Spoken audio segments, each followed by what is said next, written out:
Venimos, antes de entrar, por así decirlo, en lo que les quiero compartir, venimos trabajando sobre derribar estructuras, ¿amén? De derribar, argumentos que se levantan en contra del conocimiento de Dios. Hemos hecho hincapié en mirar a través del Espíritu con mayor cuidado aquellas cosas que nos han sido enseñadas para que podamos comprobar si son de Dios o si fuimos engañados o mal encaminados en la verdad. Seguiremos vez tras vez, entrenamiento tras entrenamiento, reunión tras reunión, seguiremos, por así decirlo, quemando algunas vacas sagradas que andan dando vueltas por allí, ¿sí? Todos tenemos, si usted hace una observación, a medida que la palabra está siendo enseñada, a medida que usted está recibiendo este pan de vida a través de esta mesa de gracia, el Espíritu les va a ir mostrando esas denominadas, por así decirlo, vacas sagradas que tenemos. Porque, como hablaba el miércoles pasado, para los que estuvieron presentes, que muchas veces tenemos estructuras y formas de pensar y de mirar las cosas de gente que nos enseñó en buena fe y de buen corazón, sin ninguna maldad, pero ellos nos enseñaron lo que a ellos también les fue enseñado, ¿sí? Como con nuestros padres, ellos nos enseñan desde donde ellos saben, desde donde ellos entienden, ¿sí? Entonces nosotros hacemos lo mismo luego con nuestros hijos y nuestros hijos con los hijos de ellos, ¿verdad? Y hay unas cosas que necesitamos seguir enseñando que están arraigadas en la verdad. Amén, iglesia. Porque si no están arraigadas en la verdad, estamos enseñando un engaño. Estamos hablando de cosas que no son reales. Y en Cristo solamente hay verdad. Amén, iglesia. ¿Seguimos bien hasta ahí o no? Lo importante es que podamos definir, escuche, con claridad. La definición es una palabra, definir algo es importante, es sumamente importante. Y definir con claridad lo que es de Dios y lo que no es de Dios. Porque si no tenemos una definición clara, estaremos sacando conclusiones erradas que solo nos llevan al error. Nadie quiere caminar en el error, ¿verdad que no? Queremos caminar en la verdad y queremos tener bien definida esa verdad. Entonces, si algo no tiene buena definición, se corre el riesgo de no ver ni distinguir los detalles. Yo quiero, como para ilustrar esto, en mi juventud, hace pocos años atrás, yo trabajaba en un laboratorio de fotografía, ¿no? Para reproducción de revistas, de periódicos y de portafolios de presentación que usaban mucho los que iban a hacer, ¿cómo le dicen? Audiciones para alguna parte actoral en alguna obra o en la televisión, o en lo que sea. Y esto todo era en blanco y negro, ¿sí? Entonces tenía que tener buena definición todo esto. Entonces, cuando tuve la oportunidad de comenzar a imprimir las distintas fotografías, muy rápido me di cuenta, ¿verdad?, en esa práctica de imprimir, que las fotos tenían que tener una muy buena definición. Porque también había una exigencia del cliente, ¿no? Diciendo, mira, esta en el negativo sale muy definido y la foto está sin definición. Quiere decir que está borrosa, que no se ve clara, o porque sale movida o algo así. Y bueno, aprendí que la definición es importante. ¿Cómo yo, a través de esto que les estoy comentando, podía ver la definición? Bueno, había una máquina impresora, ¿verdad?, en un cuarto oscuro, que tenía unas manijas donde yo subía o bajaba la impresora, y a través de un microscopio puesto sobre el papel yo podía encontrar la definición, el grano de la foto. Le decían el grano de la foto, y cuando vos encontrabas claro ese grano, como una arena, pero que se veía bien definida, entonces vos estabas listo para imprimir la foto. Entonces a imprimirla daba, ¿verdad?, una definición clara, ¿verdad?, de lo que la foto presentaba. Y de la misma manera, digo, ¿no? A veces nosotros podemos, al no observar bien la verdad, tenemos que asegurarnos que cuando estamos mirando la verdad, la estamos entendiendo y que la definición de esa verdad es una definición clara. Porque en el Señor no hay cosas borrosas. En el Señor hay una clara definición de lo que Él nos expresa en su palabra.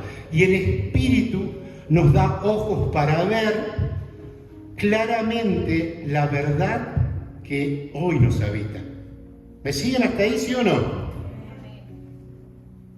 Entonces, qué importante es entender definidamente la verdad. Porque así es cuando observamos la verdad, tenemos que asegurarnos de que no haya borroso, que no haya nada borroso en lo que estamos mirando en el Señor. Que se presenta en forma de estructuras, filosofías y distintas ideologías y o religiosidad. Estas son todas cosas que no te permiten ver con claridad la verdad. Porque se anteponen como un filtro a lo que tenés que ver. Veo que hoy en día, y por ahí algunos conocen un poco más de esto que yo, porque rara vez me saco una selfie, la saco con mi esposa, pero no la publico, ¿no? Rara vez. Pero otros que publican de repente más, le ponen no sé cuántos filtros, ¿verdad? Y aunque tengan 70 años parecen de 30. ¿Cómo hacen eso? A través de los filtros, ¿no? Y algunos que están jovencitos igual usan filtros porque se quieren un toque todavía mejor de lo que ya se ven, ¿sí?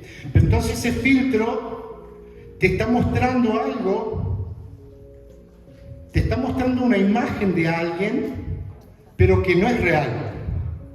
¿Me explico? ¿Sí o no? Vamos, que hay unos que acá los veo en las redes sociales, ¿eh? Bueno, entonces seamos claros, o sea, de esta misma manera, para ver la palabra de Dios, hay a veces esos filtros que están en forma de ideologías, de pensamientos, de estructuras, de religiosidad, que se anteponen y no te permiten ver con claridad la verdad. ¿Me siguen hasta ahí, sí o no? Mire, ¿por qué les digo esto? Porque todo lo que vos tengas que ver para un crecimiento legítimo en el Señor tiene que ver con esto. Tiene que ver con esto. Y entiendo que estos asuntos de ver la verdad con definición son realmente importantes y me gusta remarcarlo, ¿no? ¿Y por qué hago hincapié en esto? Porque si no estamos viendo claramente en lo eterno, trabajaremos en vano, iglesia, y no lograremos una edificación de nosotros, de nuestro matrimonio, de nuestros hijos, de nuestro hogar y todo lo que nos rodea, una edificación efectiva. Porque bien dice la palabra que si Jehová no edificare la casa, en vano trabajan los que la edifican. Amén. Entonces, cuán importante es, por medio del Espíritu y no por medio de otra cosa, poder ver con una clara definición esta verdad que nos habita. Seguimos. Volviendo a la palabra, dicho esto, ¿no? Quería introducir esto porque es importante que podamos, al leer la palabra y cuando compartimos de ella, cuando la compartes en tu casa a tus hijos, que creo que eso están haciendo los padres, tomando tiempo para compartir devocionales con sus hijos, para edificar a los hijos, ¿sí? Bueno, en el libro de los Hechos que leímos recién de los apóstoles, vemos las distintas situaciones que fueron atravesando y viviendo cada uno de los que habían recibido la nueva naturaleza en Cristo.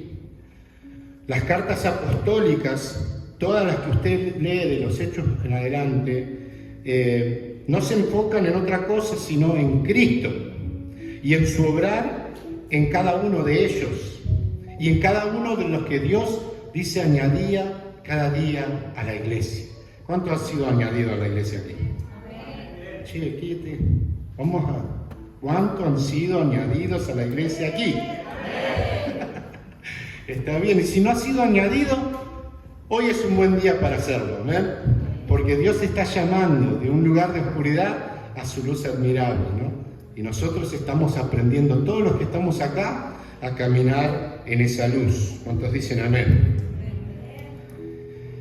Se dice que el libro de los Hechos no se termina de escribir, no termina con un amén. Este libro, cuando usted lo lee, termina con Pablo haciendo cierta cosa, pero no termina, es como que no termina el libro de los Hechos. ¿Y por qué digo esto? No termina porque es una continuación de la revelación, ¿no?, de Cristo. De hecho, esto sigue vigente hasta el día de hoy, porque es algo que vivió la iglesia. Pero ¿está la iglesia presente hoy o no? A ver, ¿está la iglesia presente hoy o no? Claro, la iglesia está presente el día de hoy y sigue escribiéndose la historia de los hechos de la iglesia. ¿Cuántos siguen escribiendo hechos en su vida que aportan a la iglesia del Señor? Recuerden que somos un cuerpo y que cuando tú creces, toda la iglesia, todo el cuerpo crece, todo el cuerpo se beneficia de tu crecimiento y del mío. Así que no es obligación del pastor o los líderes crecer. Si estás en Cristo, sos parte del cuerpo de Cristo y es tu responsabilidad también crecer como miembro perteneciente al cuerpo de Cristo. ¿Cuántos dicen amén? Entonces, cuando leemos esto, sabemos que nosotros también seguimos siendo partícipes de este libro que no tiene fin. Porque, por cierto, cuando leemos en este libro de los Hechos, vemos la continuación de la revelación del reino de Dios. ¿Amén? Por ejemplo, en los Evangelios, Jesús predicó y reveló el reino, ¿sí o no? Y en el libro de los Hechos, los apóstoles predicaron y revelaron el reino de Dios también. Y nosotros, que somos la iglesia, seguimos siendo una extensión del reino de Dios, porque también seguimos predicando y revelando el reino de Dios hasta que Él nos dé vida. Amén.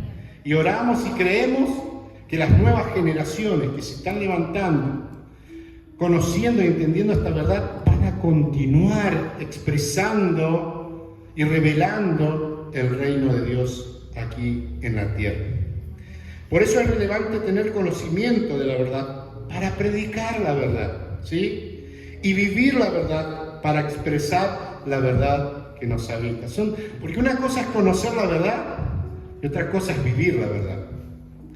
Que esa verdad sea una experiencia en mi vida. Que esa verdad yo la pueda tener como experiencia. Cuando vos hablas desde la experiencia que viviste, ¿no? Hablas con certeza, con seguridad de lo vivido, ¿sí o no? Pero si hay algo que tú no viviste, no puedes hablar de ello. Amén. Gloria a Dios por ese amén. En el pasaje que leímos vemos que los judíos, cuando usted vaya y lea el libro de los Hechos, y en el pasaje que leímos vemos que los judíos habían sido esparcidos, dice, a causa de la persecución que hubo con motivo de Esteban. Ahí está en el pasaje, lo puede leer y buscar ahí. Si no conocen lo que pasó con Esteban, lo pueden leer en Hechos capítulo 7, en otro momento, no en este momento. Pero para resumir lo que pasó con Esteban, él fue apedreado y muerto por los judíos por predicar a Cristo. No sé cuántos conocen la historia.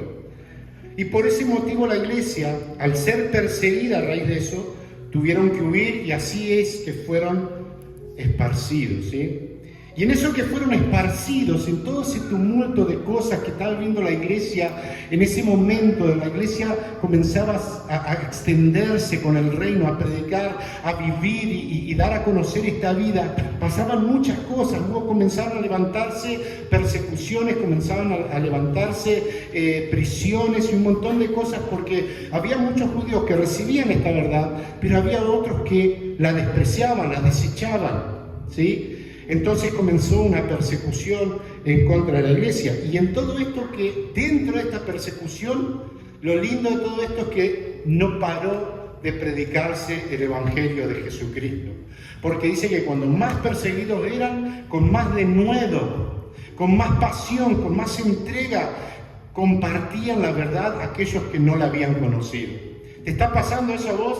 Somos una extensión de esa iglesia. Amén. Entonces, cuando las cosas te van mal, andá y predicá a Cristo. Recordá en quién has creído. Comenzá a dar lo que de gracia Dios te ha dado. Y vas a ver que cuando vos das, Dios te da más. Y cuando más das, más Dios te da. Más te revela, más te muestra, más te enseña. Y eso te conduce en la vida para hacer esa expresión de Cristo aquí en la tierra. ¿Me siguen hasta ahí? Gloria a Dios. Entonces, en ese momento son esparcidos, les llega noticia, dice el pasaje que leímos, a la iglesia que estaba, ¿dónde? En Jerusalén. ¿Sí o no? ¿Dice así? Sí. Bueno. Y les llega noticia de que unos varones, algunos de Chipre, anunciaban en Antioquía el Evangelio del Señor. Y que ellos le predicaban a los griegos, que eran considerados gentiles. ¿Quiénes eran los gentiles? Todos nosotros somos gentiles, por ejemplo. Porque estaba el judío y todo aquel que no era judío era conocido como gentil. Y los griegos eran gentiles. Y que gran número creyó y se convirtió al Señor. Amén. Y esto, mira, iglesia, cuando lo estás leyendo y estás traspasándolo al tiempo de hoy, afirma lo que también venimos enseñando, que somos una iglesia local, pero que pertenecemos a una iglesia global, que está en todos lados. Amén. Y también que Cristo vino a redimir no solamente a los judíos, sino a toda raza, tribu y nación. Y es justamente lo que estaban entendiendo los judíos convertidos que predicaban el reino de Dios, comenzando desde Jerusalén, que el reino de Dios también era para los gentiles, porque ellos todos comenzaron predicándole a los judíos. ¿Sí conocen la historia o no? Todos los apóstoles, los discípulos eran judíos y comenzaron desde Jerusalén, ¿verdad? Se fueron esparciendo a Judea, a Samaria y hasta lo último de la tierra. Pero comenzó en Jerusalén. En Jerusalén estaban los judíos. Hasta que ellos fueron comprendiendo, a medida que el Espíritu le iba revelando, que el Evangelio, amados, no era solamente para los judíos, que era un Evangelio de gracia que alcanzaba a toda lengua, tribu y nación. Y esa tribu y nación es donde estamos incluidos todos nosotros, los que venimos de Norte, Sur y Centroamérica, de los que venimos de otras partes del mundo. Hemos sido incluidos en el Señor. ¿Cuántos están felices por eso? Aleluya, gloria a Dios. Entonces, ellos comenzaron a ver que el reino de Dios también era para los gentiles. Y esto comienza de alguna forma sobre la visión que tiene Cornelio y Pedro, uno en distinto lugar, el otro en un lugar y el otro en el otro. Pero Dios se revela a Pedro, ¿verdad? Primero a Cornelio y dice que el ángel del Señor se le aparece y le habla, le dice, manda a buscar a Simón, que tiene por apodo Pedro, ¿verdad? Y tráelo, mándalo a buscar. Y por el otro lado, Pedro estaba haciendo una visión de un lienzo atado en las 4 puntas que estaba lleno de animales que los judíos tenían prohibido comer por la ley. Pero en la gracia esas prohibiciones se han cortado.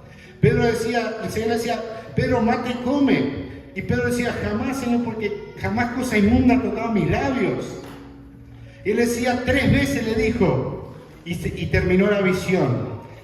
Y mientras él estaba meditando en esta visión que había tenido, dice que llegan a golpear a la puerta buscando a Pedro, los varones que habían sido enviados de la casa de Cornelio. Y le dice, hemos venido porque nos mandó Cornelio, que es varón justo y esto y lo otro, ¿verdad? A buscarte, buscamos a un tal Simón, de apodo Pedro, y que tú nos serías llevado hasta allá porque hay algo de parte de Dios que vos nos tenés que decir. Y Pedro los hospedó al otro día, salieron, fueron a la casa de Cornelio y sucede algo glorioso, ¿no? Que Pedro a través del sueño interpreta y se da cuenta que el don que habían recibido los judíos también era para los gentiles. Gloria a Dios por eso, porque fuimos incluidos en esa gracia. Y dice que cuando Pedro comenzaba a predicarles, a enseñarles y a hablarles de Cristo, dice que mientras él hablaba cayó el Espíritu Santo y y Pedro y los que estaban con él, que lo habían acompañado, se quedaron asombrados y atónitos de ver cómo el Espíritu Santo las había llenado y comenzaban a hablar en otras lenguas las maravillas del Señor. Y ahí Pedro se da cuenta que él no podía ser un estorbo para esto que el Señor estaba haciendo. ¿Viste cómo a veces los conceptos que tenemos están tan arraigados que esto no permite que nosotros dejamos que el Espíritu Santo nos revele cosas nuevas? Por eso es importante entender que cuando Dios te está hablando, tengas oídos para oír y ojos para ver lo que Dios está queriendo manifestar. Porque a veces las estructuras que tenemos por años, que nos han dicho, gente que hemos visto, que no han tenido una buena vida en Cristo, y vos te aferrás a eso. Hay gente que se aferra al error de los demás. Abrazate a Cristo, al perfecto, al que no te defrauda, al que te sostiene, al que te ama de verdad. Amén, iglesia.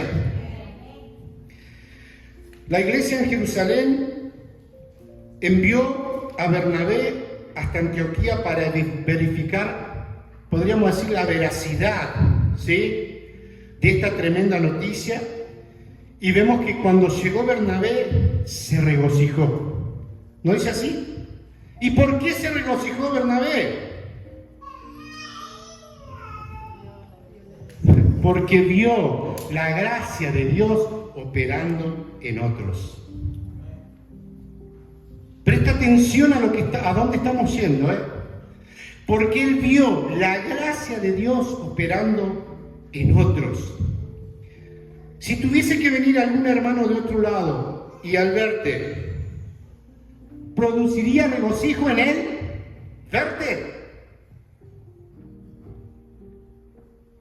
Iglesia, cuando el Espíritu Santo nos habita y la gracia nos gobierna, produce algo en ti. No quedamos igual. Porque hay una nueva naturaleza trabajando allí adentro, que te hace mirar con otros ojos, que te permite amar al que no merece ser amado, que no, según la ideología humana, no merece amor. Pero esto no se logra desde nuestra humanidad. Es algo que viene en la naturaleza que nos ha sido concedida. Porque es Cristo mismo nosotros, permitiéndonos regocijarnos, alegrarnos, amar, abrazar, soportar a mi hermano y a mi hermana. La gracia se ve, iglesia. Iglesia, dije que la gracia se ve. ¿Y por qué se ve? Se ve porque hay una expresión de esa gracia. Hay una expresión de esa gracia. La gracia no es una gracia inerte, no es una gracia quieta, es una gracia que se expresa, porque hay una naturaleza que permite que esa gracia sea expresada.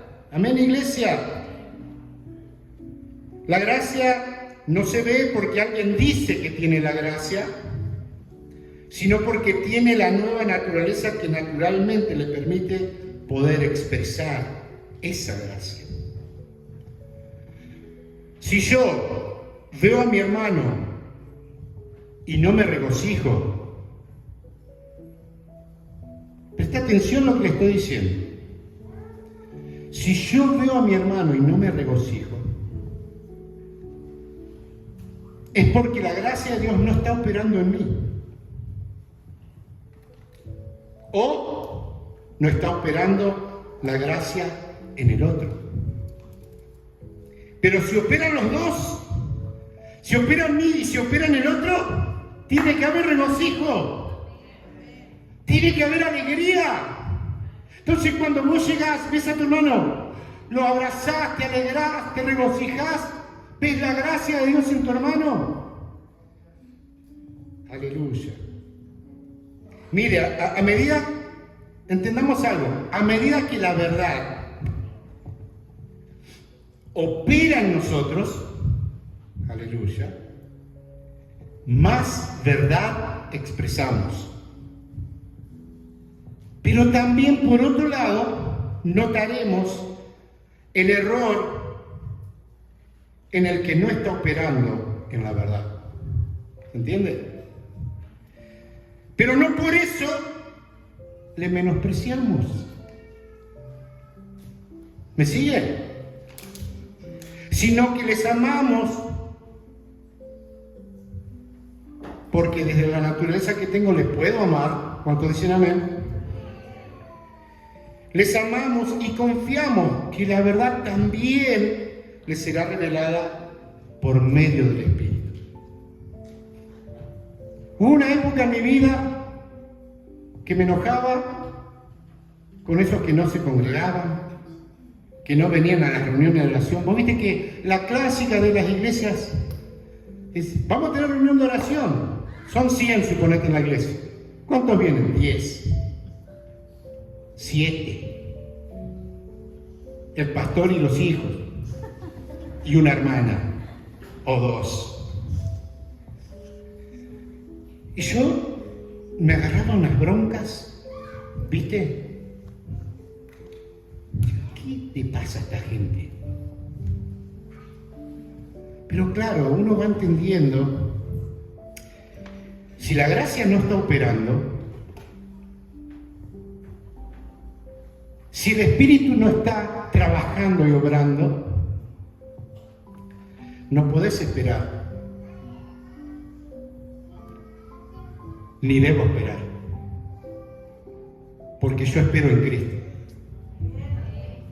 Y si mi hermano está en Cristo, no tengo nada que esperar. ¿Sí se entiende? Entonces no esté esperando que alguno te diga, che, vamos. No, vení vos. Si tu esposo no quiere venir, vení vos. Si tu esposa no quiere venir, vení. Ven tú. Veo que muchos hacen eso y gloria a Dios. Porque hay una vida que te mueve, hay una vida que te conduce, hay una gracia que opera en ti y en mí. ¿Cuántos dicen gloria a Dios por eso? Entonces no lo menospreciamos, ¿verdad? Y creemos que el Espíritu Santo hará una obra también en ellos. Y te podrá utilizar a ti o podrá utilizar a otros. Amén. De forma personal o a través de los diversos medios disponibles.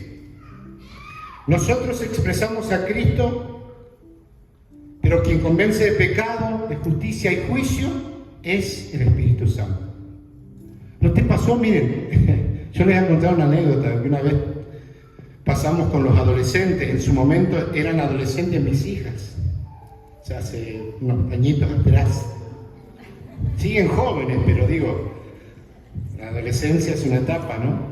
Y bueno, decidimos hacer, estábamos en otro auditorio allá, más cerca de donde vivíamos, para el lado de Old Town, acá en Louisville.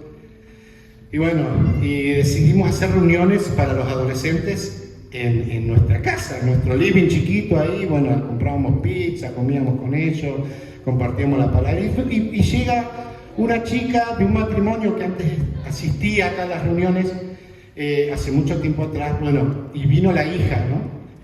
Y ella no asistía a las reuniones, y estaban como queriendo ellos que los hijos comiencen a ir a las reuniones con ellos. Y entonces la mandaron, andaron a la reunión de jóvenes allá. Bueno, vino la chica. Y bueno, la agarramos y comenzamos. Obviamente no perdimos la oportunidad, vamos a evangelizarla, ¿no? Y qué linda oportunidad. Y bueno, parecía que yo tenía todos los carros de fuego alrededor y todo inspirado, y le prediqué y le hablé junto con ellos, afirmaban que Cristo la amaba y había muerto por ella. Y bueno, no, yo creo que ni Billy Graham predicó la prédica, prediqué ese día, ¿no? Según yo, inspirado, ¿no? Queriendo que ella conozca al Señor. Entonces le preguntamos, ¿quisieras recibir a Cristo en tu corazón? Dice, no. ¿Viste? Cuando se te caen los ánimos, ¿viste? Pero claro, y en ese momento decimos, pero qué cabeza hueca, cabeza dura, ¿no entendés? No, porque no soy yo el que los convenzo. No es tu palabra la que lo convence, es el Santo Espíritu de Dios que trae esa convicción de pecado, arrepentimiento, justicia, juicio y los trae a la cruz, amén. Entonces vos cuando predicás no los vas a convencer, vos vas a predicar la vida que vivís, la vida que hoy podés expresar, que ellos sean atraídos por esa verdad, pero de ninguna manera nosotros los vamos a convencer, es el Espíritu Santo que hace esa obra. ¿Te quedas más tranquilo ahora, sí o no? Sí, porque si no vas a renegar. Porque muchos no se congregan. ¿Por qué no viniste? Manda mensajes. No. Eso era parte del pasado. Hoy no hacemos más eso, porque entendemos que la obra es de Dios. Nosotros hacemos un trabajo, ¿verdad?, donde como cuerpo te animamos, te abrazamos, te acompañamos, pero la obra la hace el Espíritu Santo. ¿Se entiende, iglesia? Cuando la obra la hace Cristo, es una obra completa. Es una obra preciosa, con una estructura segura, con una construcción segura, con un fundamento seguro, porque en Cristo tenemos todo eso. Amén. Qué lindo. Bueno, les contaba eso como para que ustedes no hacen excepciones, porque mucha gente te va a decir que no. No, gracias. Aunque algo les haya pasado, ¿verdad? Hay como un rechazo. Pero no los menospreciamos, les amamos. Así como Jesús y el joven rico, ¿verdad? Él se justificaba, yo todos estos mandamientos los he guardado. Dice, bueno, una cosa te falta, dice el Señor. Dice, vende todo lo que tienes y dáselo a los pobres y ven y sígueme. Dice que se entristeció y se fue, porque amaba las riquezas. Pero dice que Jesús, cuando lo vio, lo amó. Qué lindo, ¿no? ¿Cómo es la gracia y la misericordia de Dios? Que a pesar de que somos como somos, duros, necios, y bueno, y todo lo que le puedas agregar, Dios te ama. Qué lindo. Gloria a Dios. Entonces, el que convence de pecado es el Espíritu Santo. Por otro lado, también digo, no estaremos de acuerdo con algunos por diversos temas, pero no entraremos en pleito con ninguno. Anote eso si quiere, ¿no? No estaremos de acuerdo con algunos, pero no entraremos en pleito con ninguno. Nosotros no estamos para armar pleitos, no estamos para contender con nadie. Amén. Sino que seguiremos más bien el consejo de Pablo en el libro de Efesios. Cuando él escribe esta carta a los Efesios 4:15, le dice, sino que, dice, siguiendo la verdad en amor, crezcamos en todo aquel que es la cabeza, esto es Cristo. Eso es lo que tú y yo tenemos que hacer. Crecer en Cristo. Crecer en Cristo. Crecer en Cristo. La gracia tiene que crecer. La gracia se tiene que expresar. La gracia tiene que abundar. Cuando hubo pecado, dice que abundó la gracia. Sobreabundó la gracia. Amén. Entonces, si hay algo que en ti necesita morir, hay suficiente gracia para matarlo. Amén. ¿Cuánto le dan gloria a Dios por eso? No, bueno, entrando y siguiendo con esto, tiene que quedar claro que no estamos para criticar o para despreciar, sino para crecer en Cristo. Porque crecer en Cristo es crecer en amor. ¿Cuántos aman? Un dato importante que noté aquí en este pasaje que estamos leyendo como base es lo siguiente. El relato nos cuenta que Bernabé, al llegar, vio algo. ¿Qué vio Bernabé? Lo leímos ahí. Vio la gracia de Dios, ¿no? La gracia de Dios se expresa, escuche, pero también se ve. La gracia de Dios se expresa, pero también la podés ver. ¿Cuántos dicen amén? también se ve, porque vemos en el versículo 24, que el versículo 24, el pasaje que leímos, nos da una descripción de quién era Bernabé, al que enviaron, ¿verdad?, a Antioquía. Dice que era varón bueno y lleno del Espíritu Santo y de fe. Qué importante es esa descripción de Bernabé. Porque nadie que esté lleno del Espíritu Santo, que no esté lleno del Espíritu Santo, puede ver la gracia de Dios en otros operando. Aleluya.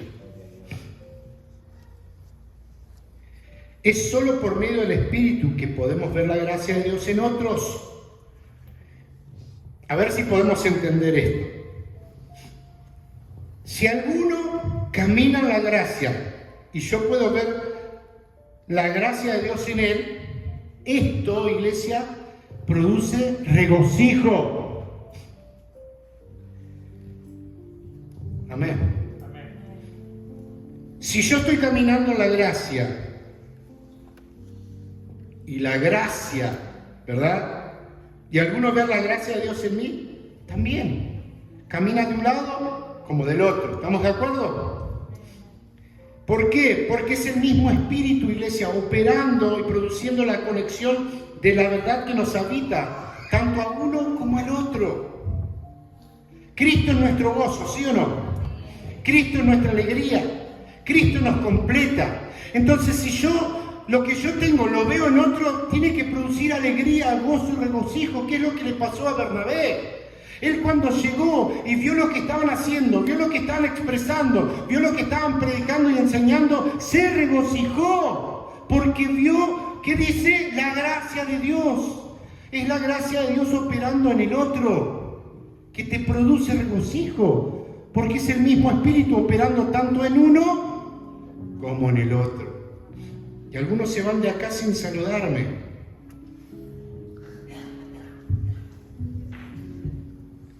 Tú sabes quién eres, no te voy a apuntar. Si no los llamo, algunos los llamo saliendo de la puerta y no voy a decir quiénes son. Porque para mí es importante saludarlos, abrazarlos, darle la mano, sonreírle. Gloria a Dios. Otra cosa que noté fue que Él los exhortó. Y bueno, hablando de derribar ciertos mitos, ciertas formas de mirar y creer las cosas y entenderlas, es importante esto también en cuanto a la exhortación. Quiero que podamos dejar claro esto de la exhortación. Primeramente, la definición de exhortación es una advertencia o aviso con que se intenta persuadir.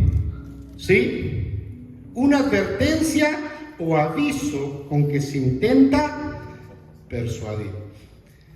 Es bueno aclarar esto, porque hay lugares que se cansaron de tirar garrotes desde el púlpito. Y nos falta algún malherido que dice, ¿cómo nos exhortaron hoy?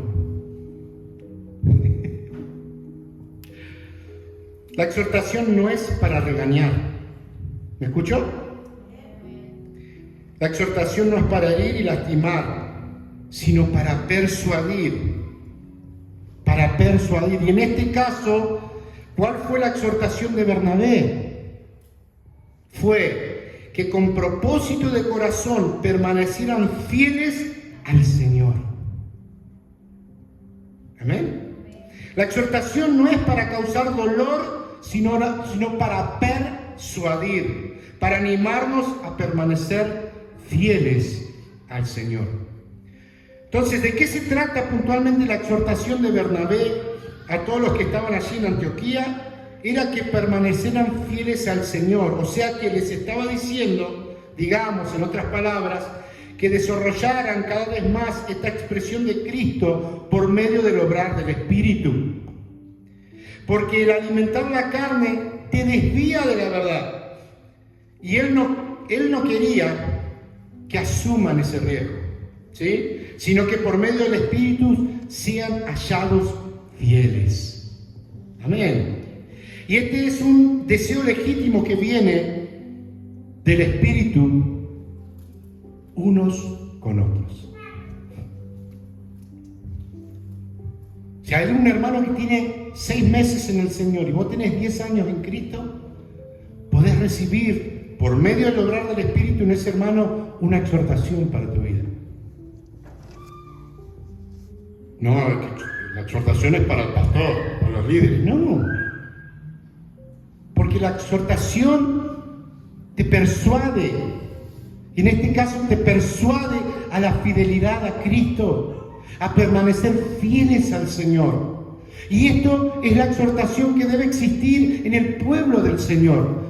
No garrote, no te congregás y son una basura y todo eso.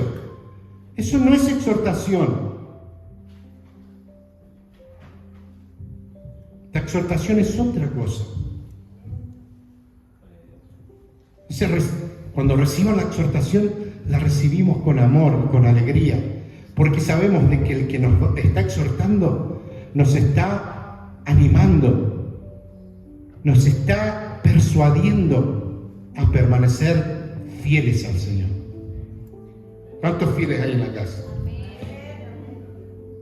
Aleluya. Otra cosa que veo en este pasaje, en los últimos versículos, ya vamos terminando, que leímos, es que Bernabé fue a Tarso a buscar a Saulo, que luego continúa, ¿verdad?, en las Escrituras con el nombre de Pablo, el apóstol. Dice que allí estuvieron congregados todo un año con la iglesia. Y termina diciendo que a los discípulos se les llamó cristianos por primera vez en Antioquía. ¿Sí leímos eso, no? ¿Cuántos cristianos hay aquí hoy? Levante la mano el cristiano acá hoy.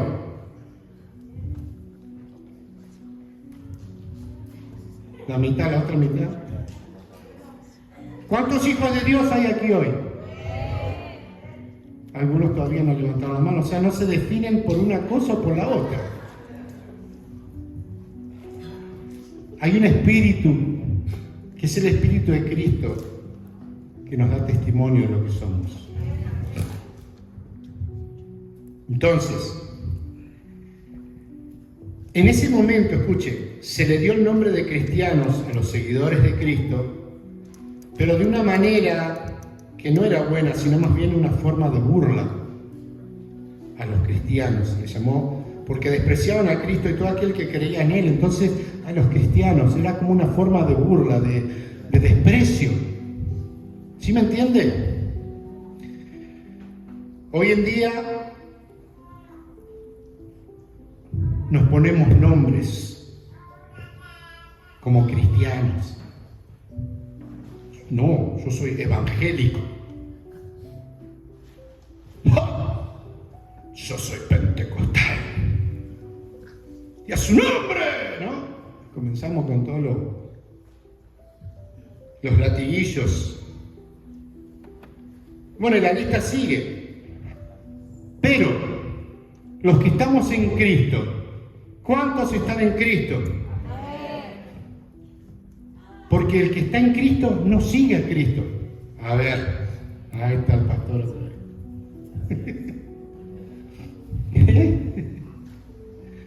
Recuerde que estamos tratando de derribar ideas, pensamientos, mitos, estructuras que no son relevantes a nuestra vida en el Señor. Y hoy os está escuchando, pero el Espíritu tiene que hacerlo una realidad en tu vida. ¿Ok? ¿Me siguen hasta ahí o no? Los que estamos en Cristo no le seguimos. Eso hacían los discípulos antes de la cruz. Eran seguidores de Cristo antes de la cruz. Pero después del consumado es, nosotros habitamos Cristo. ¿Cómo vamos a buscar algo que ya tenemos? ¿Cómo vamos a seguir? Es como si estoy buscando mi corazón. ¿Dónde lo dejé? A ver, para acá. ¿Dónde está tu corazón? Adentro. ¿Qué haces buscándolo en otro lado? Cristo está dentro de nosotros, es una vida que portamos. Él nos habita. Y por medio de Él estamos unidos al Padre. Somos un cuerpo en el Señor. ¿Cuántos dicen amén? Gloria a Dios. Entonces, no buscamos a Cristo ni somos seguidores de Cristo, porque Cristo es quien habita en nosotros. ¿Cuántos dicen amén? Los que seguían a Cristo eran los discípulos antes de la cruz. Pero hoy estamos viviendo no el tiempo de la visitación, porque Jesús estaba en la tierra visitándonos. Él iba y visitó a Abraham, visitó a Moisés, se revelaba de ratitos. ¿Sí o no? Eso era el tiempo de la visitación antes. Pero en el nuevo pacto, amada iglesia, vivimos el tiempo de la habitación. ¿Han escuchado, rompiendo otra vez estructuras y mitos y cosas que decimos? Vamos a darle la bienvenida al Espíritu Santo. ¿Cuántos han escuchado eso? ¿Nadie lo escuchó? ¿Pueden decir amén?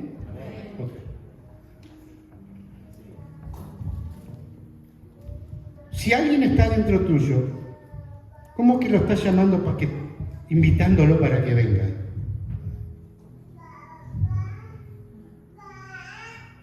Él nos habita. El Espíritu de Dios fue impartido a nosotros. Vive dentro. Si no, nosotros no podríamos vivir una vida en Cristo. No hay forma. Si el Espíritu Santo no te habita, no puede haber revelación de la verdad. Si el Espíritu Santo no te habita, no puedes ver la gracia en otro. Tampoco puedes expresar gracia. Entonces Bernabé, saliendo de la iglesia en Jerusalén, viene a Antioquía, donde se enteraron que unos locos andaban predicando el Evangelio. Y cuando lo ve se regocijó. ¿Por qué? Porque vio la gracia de Dios.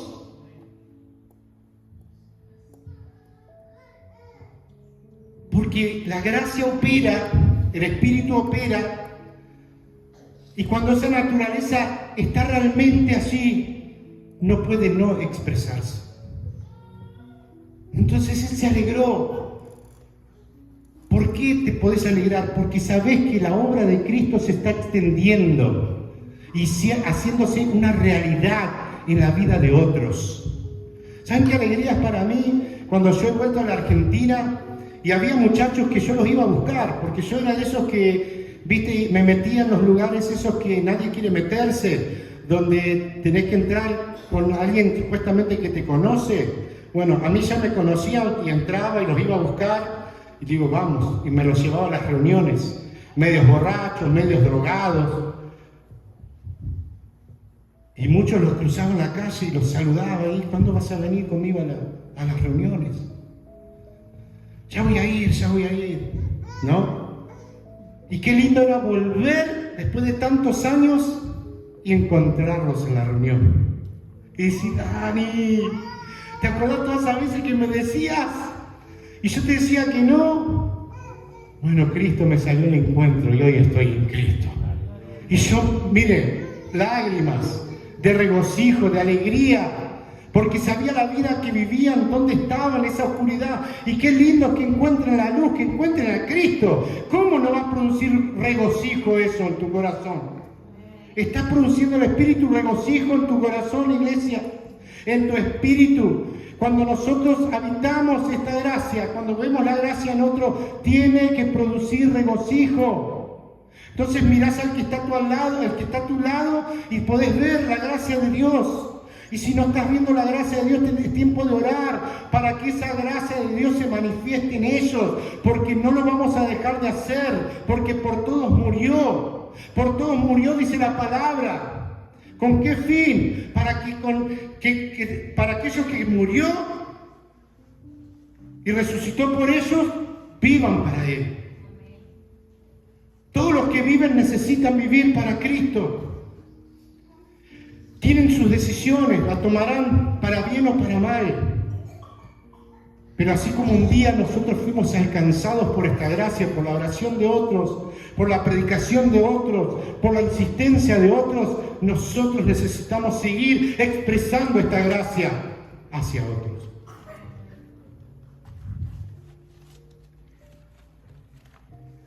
Aleluya. No somos cristianos porque eso viene del hombre. Ese no fue un nombre que Dios nos dio. Los hombres le pusieron ese nombre a los que seguían o estaban en Cristo en ese momento. ¿Me sigue hasta ahí? Escucha, al Padre no le interesa que sigas a Cristo. ¿Qué dice, pastor? Al Padre no le interesa que sigas a Cristo, a Él le interesa que habites en el Hijo. Porque cuando Él ve al Hijo en nosotros, Él está complacido. Somos el cuerpo de Cristo, somos uno en Él. Quiero terminar con estos pasajes que están en San Juan 1:12 con respecto a quiénes somos. Si hay un título que tenemos todos, esto es ser hijos. ¿Cuántos hijos hay aquí? Yo soy hijo. Yo soy hijo de mi Padre que está en los cielos. Por gracia, por amor, por misericordia. Dice San Juan 1:12. Mas a todos los que le recibieron, a los que creen en su nombre, les dio potestad de ser hechos ¿qué? ¿De ser hechos qué? ¿Cuántos han creído en Él? ¿Has creído en Él? Si Cristo te habita, ese es tu nombre, hijo. Vamos a reforzar esta verdad en Romanos 8, 14 al 17. Porque en este lugar no hay cristianos, hay hijos. Fuimos engendrados en Dios. Amén. Dice Romanos 8, 14 al 17, porque todos los que son guiados por el Espíritu de Dios, ¿estos qué? Son hijos de Dios. Pues no habéis recibido el espíritu de esclavitud para estar otra vez en temor, sino que habéis recibido el espíritu de adopción, por el cual clamamos, Abba, Padre. El Espíritu mismo da testimonio, escuche, a nuestro espíritu de que somos ¿qué? No, de que somos ¿qué? Dígalo con convicción. Somos hijos de Dios. Y si hijos, también herederos. Herederos de Dios y coherederos con Cristo. Si es que padecemos juntamente con Él, para que juntamente con Él seamos glorificados. Aleluya, iglesia, qué hermosa noticia, qué hermoso es escuchar y saber y entender y respirar esta verdad. Soy hijo, soy amado. Hay una gracia que opera en mí. En algunos opera en mayor medida y a otros en menor medida. Pero la gracia está. Si Cristo habita, hay salvación. Ahora hay que comenzar a vivir en esa vida, comenzar a expresar esa vida, para que cuando otro venga y te vea, no tengas que decirle nada por lo que ve. Dice, hay gracia de Dios ahí, gloria a Dios, aleluya. Me regocijo, porque es una conexión espiritual de aquello que nos habita, a mí y al que estoy mirando. ¿Cuántos dicen amén?